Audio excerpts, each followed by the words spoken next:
Hi investigators, Mike Evans with part 2 of our Victorian live training for Provide Quality Investigative Services. This is part of our commitment to compliance in Victoria with our training in CPP30619 Certificate III in Investigative Services as an approved LRD training organisation for that qualification.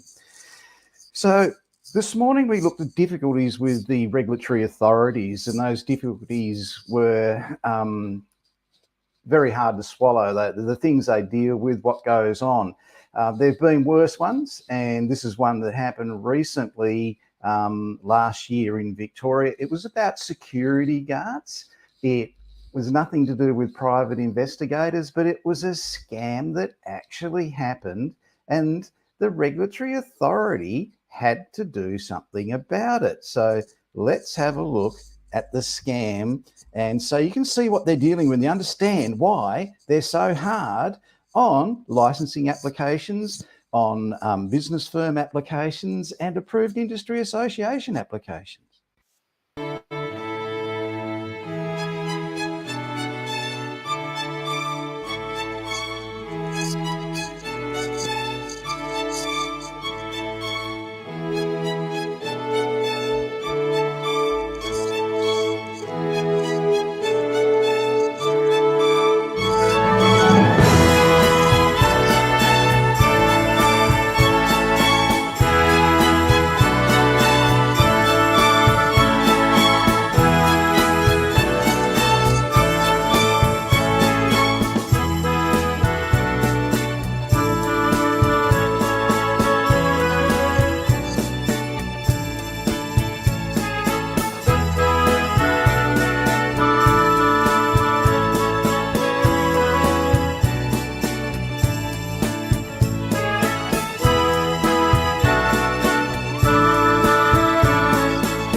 So that happened last year, and the Victoria Police Licensing Regulation Division took 400 qualifications and licenses back from people who were scamming the licence application system in a coordinated way.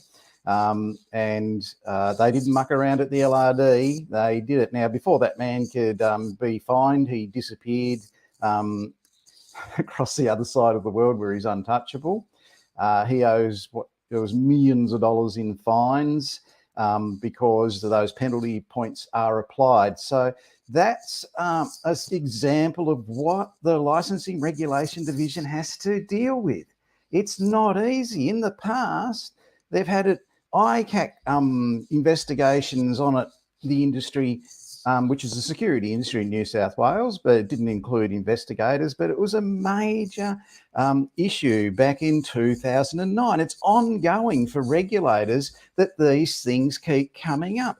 And it is a constant vigil they have to maintain to stop that. Now, it sounds all bad and awful, but you're the appropriately trained, licensed private investigator who's studied at the Australian Security Academy, and you've learnt from Pat Flynn, myself, and the other approved trainers in Victoria. And you're a member of AIRLAP because you studied at the Australian Security Academy. So you have a quality investigation education and a big future in front of you. That's the reality of the situation. So what you just saw was a very extreme example. There are other ones. Here's one where an RTO was closed down because they didn't assess properly. The Licensing Regulation Division in Victoria shut them down, took away their capacity to issue qualifications so people could apply for licenses in security guarding in Victoria. The scams are ongoing, they're endless, and the LRD has to be ready for those false and forged documents, and they check everything.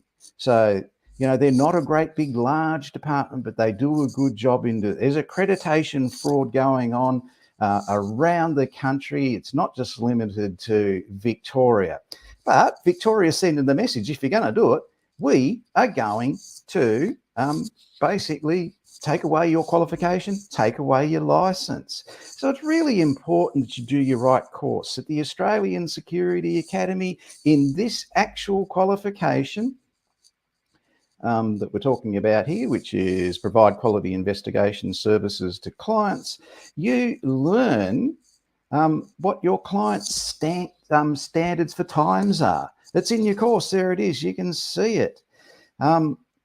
You can see what your client's satisfaction and performance things are. So if there's complaints, there's issues, you can refer to that in the client's service level agreement. This is in your course. You're studying it. The LRD have approved it. They've checked it. They know it's right.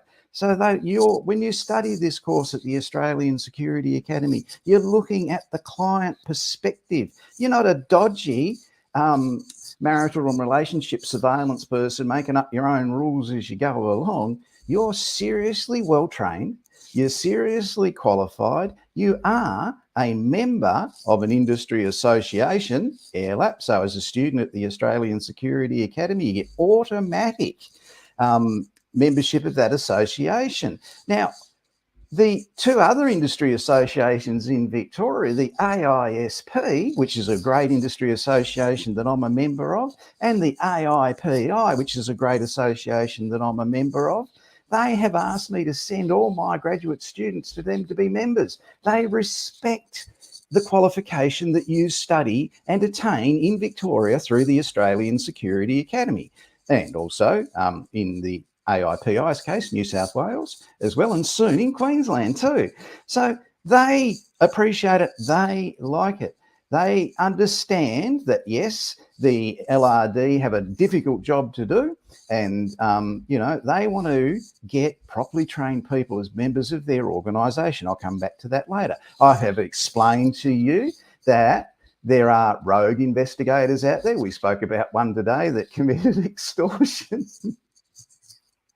And another one that accepted $30,000 for looking for lost cattle that he never even left his gaming console in his lounge room to go and search for. That's the sort of stuff, in combination with just what you saw, 400 false and forged references, that the regulatory authority have got to deal with.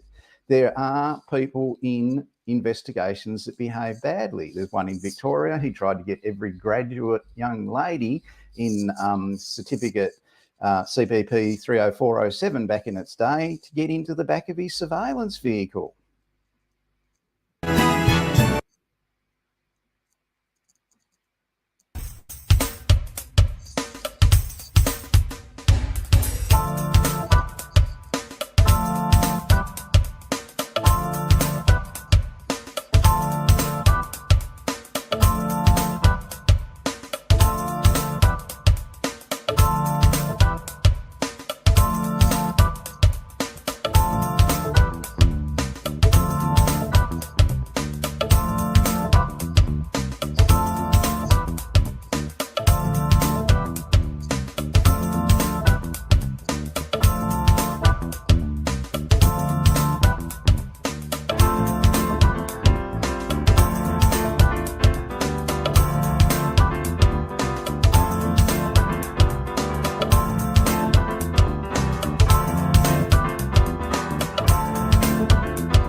So you've been warned, people. Just because they're a licensed private investigator, you don't have to trust them.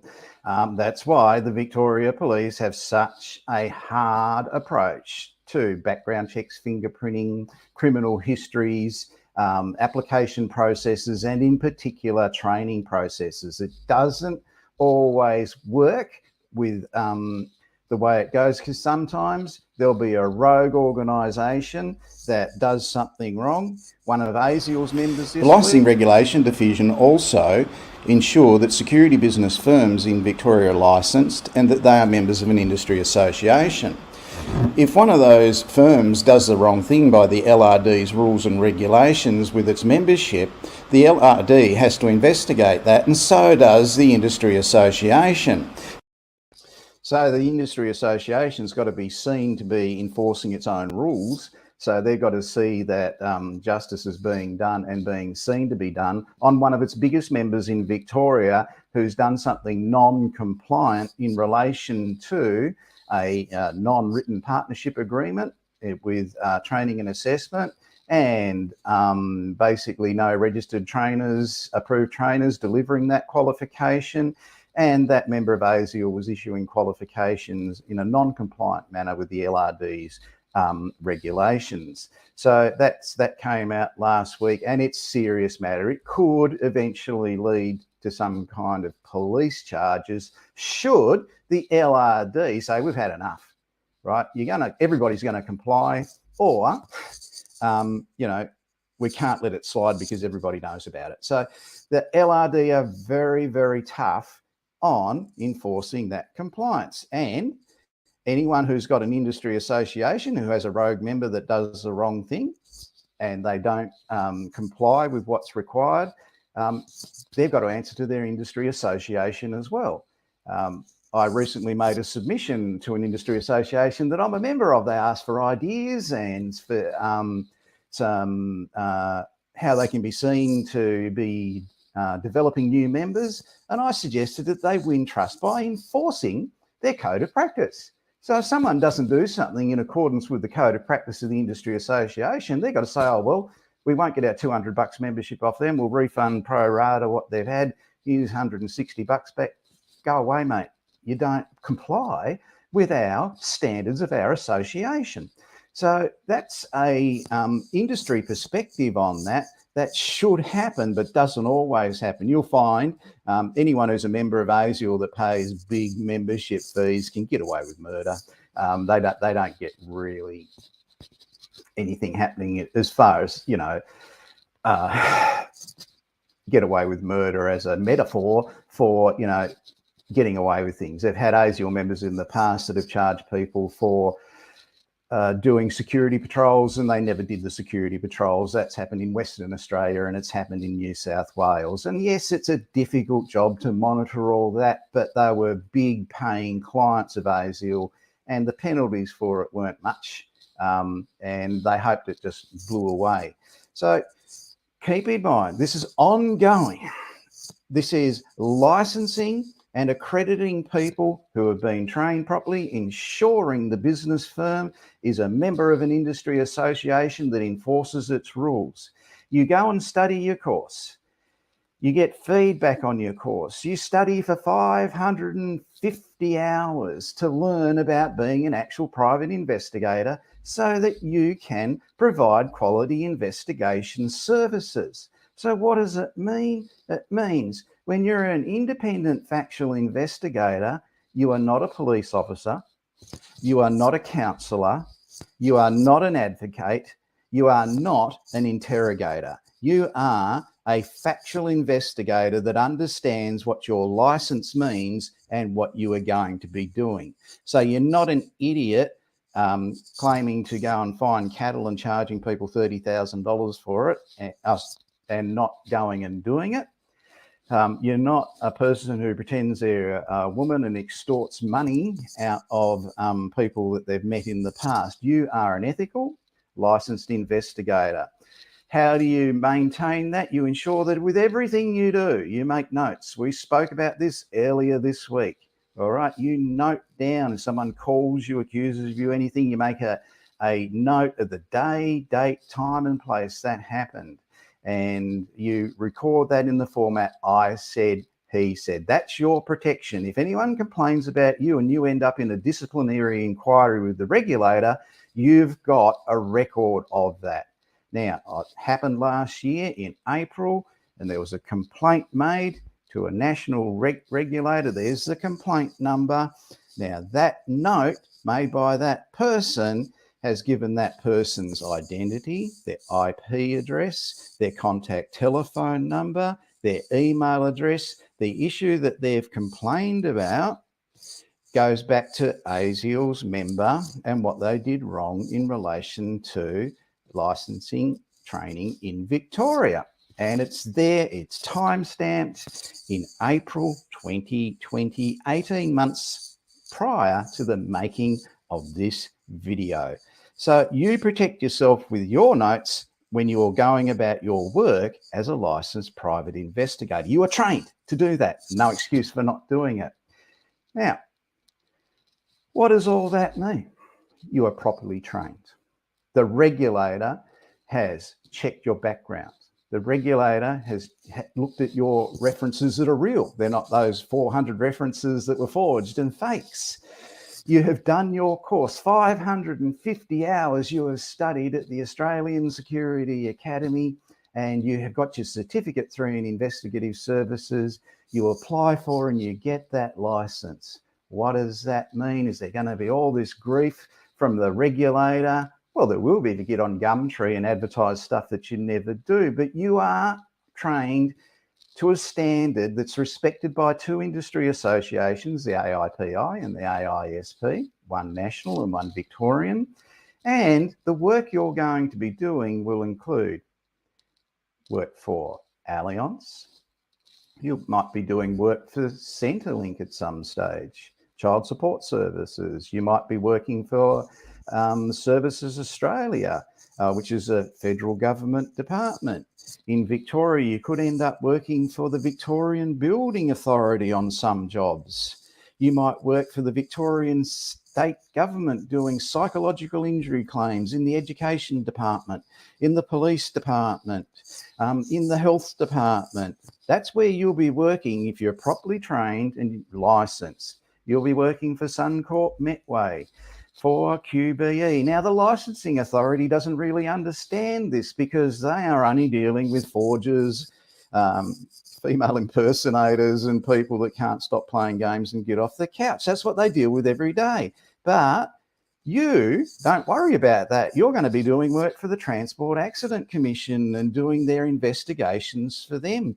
Factual and surveillance investigations for the TAC. You're going to be working for WorkSafe because you know how to take a statement. You've been trained to do that. You know what to do in those matters of personal injury, physical or psychological injury. You may work for corporations like Coles, where there's been a slip, trip and fall and someone's made a claim against that self-insurer. It could be Woolworths that you are conducting investigations for. You're properly trained. Your course was 550 hours. It was an appropriate course with the appropriate information and assessments in it. A lot of our graduate students do work for Current Affair, whether that's confirming and checking information or going along and doing the surveillance on it. G'day, surveillance people, how you going? You may be working as a public liability investigator doing investigations for the local council in Victoria, such as the City of Stonington, or for Knox.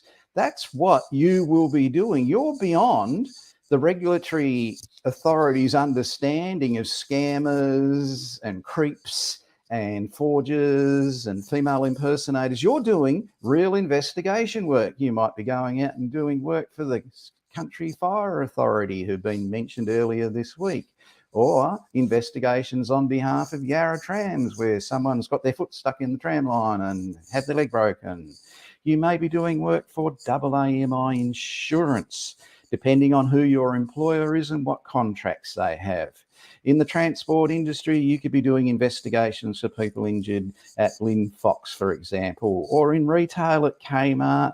You may even one day end up doing work on behalf of Google And you've heard me speak about that on YouTube, and some of our investigators have gone on to do that. Australia Post, you may even be doing investigations on behalf of them.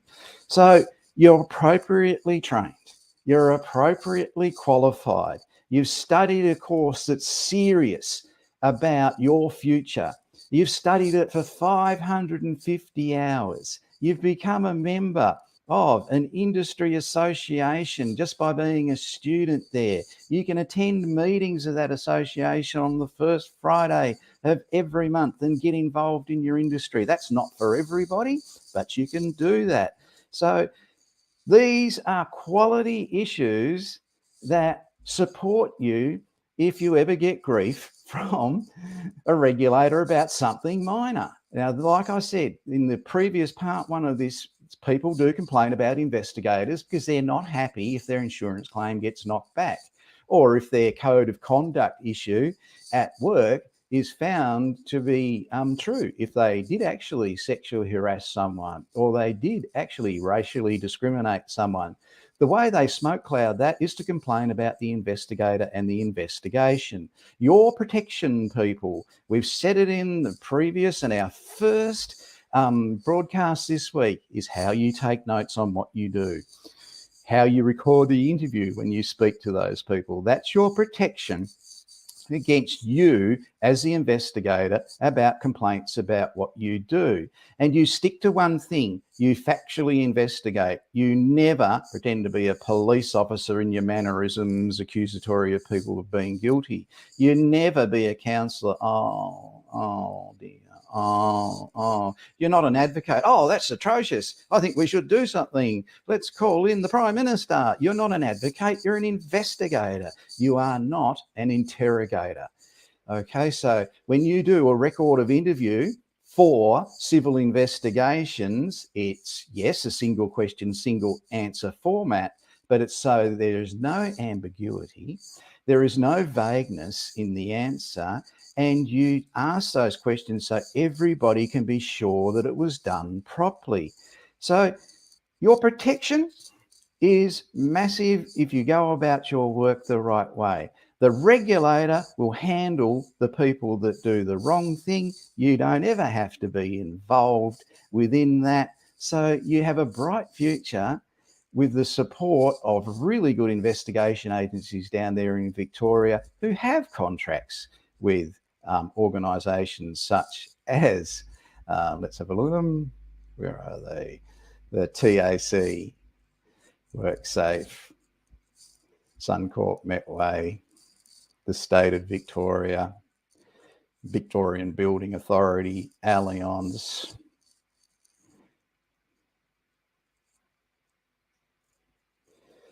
Australia Post, AAMI, Yarra Trams. That's what you're going to be doing as a graduate student who is licensed of the Australian Security Academy, and you are providing quality investigative services to all of those people, all those organisations you saw in those logos.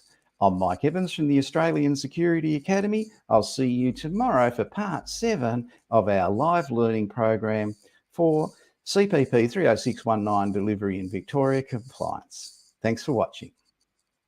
Good to see you.